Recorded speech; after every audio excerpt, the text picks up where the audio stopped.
Greetings. In this quick video, I want to show you how to do a factory reset on any bicycle light that's powered by a USB rechargeable battery. Right here I got an e-bi-fire and I got a Gator, but it doesn't matter what brand that you have, bicycle light, they pretty much work with the same concept on resetting them. So it's going to be a two-step process.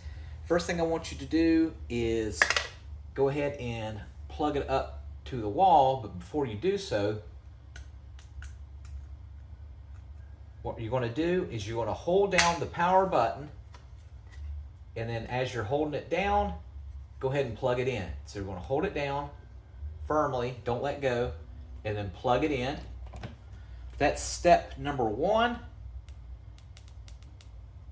And then step number two, what we're going to do is just hold it down for 20 to 30 seconds. Just hold it down for 30 seconds for good measure. And that is going to reset the majority of your bike lights.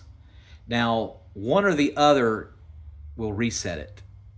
Plugging it into the wall as you're holding down the power button, or holding down the power button for 30 seconds, either one. So that's why I say just do both of them.